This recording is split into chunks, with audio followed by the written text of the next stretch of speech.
Okay, so I wanted to jump on here and talk about the paradigm of a relationship. And in general, I would say we are in a time of just mass transformation. We're in huge transition right now, where I think several paradigms and structures and belief systems they're up for review. Evolution is when we take a moment to step back and we review things and we go, what fits, what still works, what do we need to shed in order so that we can evolve, we can grow, right? If the point, you could say, of life is to have experiences to better know ourselves, to become closer to the essence of who we are, we need to reevaluate and see, well, what works, what doesn't work. And I think we're in a time where we're observing paradigms and structures literally crumbling, in order for them to be renewed in a more evolved manner. So part of this, like one of the themes that I'm seeing in the last couple of years is sovereignty. So what does sovereignty look like in relationship? Because I work a lot around relationship, right? To ourselves and also within romantic relationships. And I think I spoke about this a couple weeks ago, that we are, I would say, spiritually maturing. We're becoming adults, right? If we've been kind of in the archetype of the child, where we hand over our authority to someone outside of us, so daddy, government, mommy, medicine, the guru, the church, the something outside of you that has the answers, that tells you what's okay, what's not okay, if you're good, if you're bad, what you should be afraid of, what's okay. The experts tell you this. Everything has been outside of us, instead of going, okay, actually, what is my intuition saying? What is my discernment? What is my own inner authority, my own inner knowing and wisdom? Like, can that be the compass? Can that be the guide? And it doesn't mean that we can't receive support and learn things from others, absolutely, but to just hand over our autonomy and our power to something or someone outside of us because we can't make our own decisions, we're looking for that kind of parental authority to take care of us. In the long run, it's disempowering, because in the long run, the child needs to grow up, right? We can't stay the child our entire lives, because especially if we want to feel empowered, we have to grow up. And part of growing up means taking self-responsibility and being sovereign beings. So I could do a whole video just on that, but I want to focus on relationship. So what does sovereignty look like in relationship? So I was listening to Esther Perel, and I've read her work before, and I've heard her say this, and I think this is an interesting example. The paradigm of relationship has changed dramatically, even in my life, right? So monogamy used to be one person for life, and now monogamy is one person at a time. Our definitions and perspectives are constantly changing. Now, what I have noticed within my own life and working with couples and working with singles, is that things are changing. Things are really changing, and the kind of old domestic partnership doesn't necessarily work for people anymore, or the measure of a successful relationship shouldn't be the longevity. It should be how alive do you feel in your relationship? How alive is the relationship itself? What are the dynamics? We want unconditional love, but when push comes to shove, we're very conditional. Because if we're still coming from the child, we're still seeing relationship as the mommy and daddy, and if we haven't worked on our shit and our shadow and our wounding, we're looking to the other to make that, fix that, fill the void, to make me feel loved, to make me feel validated, to swear to me that you'll never abandon me, you'll never reject me, you'll make me happy, do you see what I mean? Like, everything is the externalization. And the invitation right now is, come back home to yourself. Discover who you truly are. Understand your sovereignty. Understand how to take self-responsibility and grow up into the beautiful, mature adult that you are. We'll always have our inner child, but the inner child needs us to do that, because it's too scary a world to be a kid in the entire time. We can hold the inner child, but we need to become the conscious, self-aware adult that can take care of ourselves and make decisions for ourselves. So coming back to relationship, to fully be unconditional in love, it means we cannot own the other person.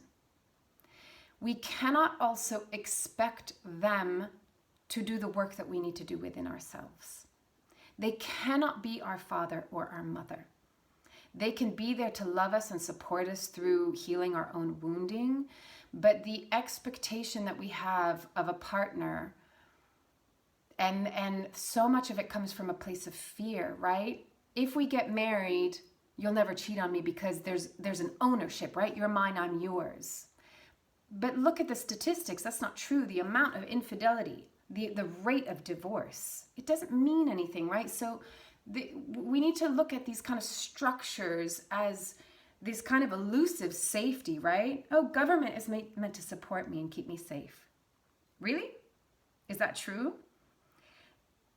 Safety comes from feeling safe within ourselves. Feeling safe within ourselves means I'm here, I've got my back, I fully accept myself, I love myself, I'm not going to abandon myself, I'm not going to reject myself, right? That's true safety, is I feel comfortable in my own skin and I know that I'm not going to turn my back on myself no matter what arises. When two individuals can do that, and you can really be sovereign and take self-responsibility and go, okay, I'm going to love you no matter what.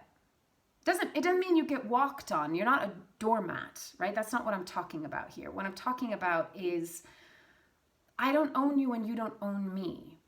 And I take responsibility for my shit and you take responsibility for yours. And we communicate and we're honest.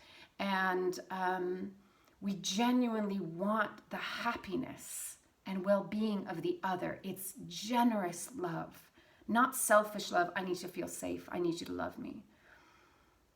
It's that beautiful, like, how do you bow down to each other and be of service to each other? And the thing is that when we come from a place of fear and ownership, often our worst fear can come to light, right? Because we're coming from a place of fear. Nothing done from a place of fear without love, right? We can be afraid, that's totally okay, but it has to be in the lap of love. If we're just in fear and survival mode, our actions are always going to be controlling, needy, insecure. That's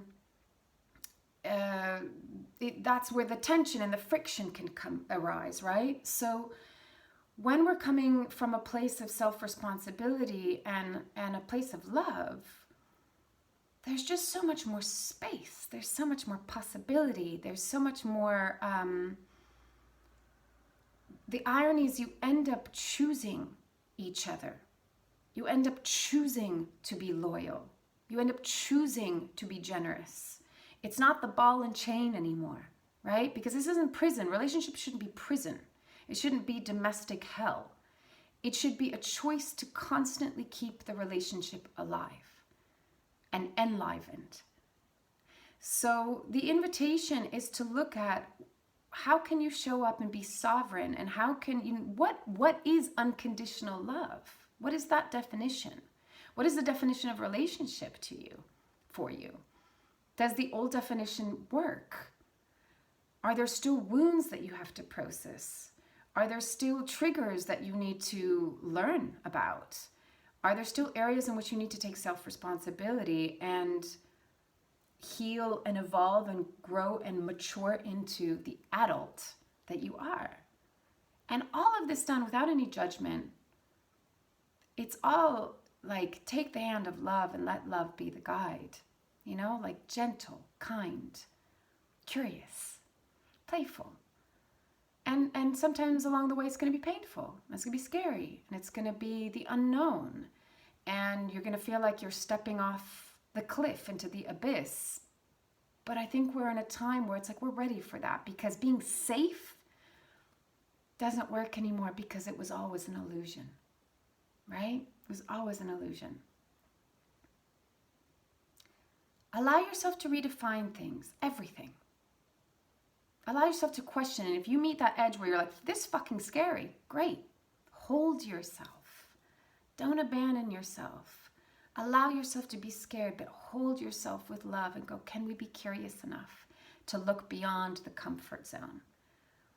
To redefine things, because I think deep down, people aren't really happy. And happy to me means peace, right? Happy means a deep fulfillment, not just a superficial, okay, I have all my ducks in a row, now I'm happy.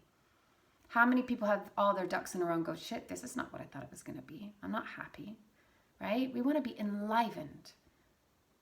Let that be the motivation. Let that be the guide of how do I continue to feel enlivened in my life, even in just a state of being. That doesn't mean I have to produce and achieve, right? It just enlivened means I'm present in the moment and I'm choosing things consciously, with awareness, with an open heart. Give it a try. To be continued. Loving you all from afar. Bye.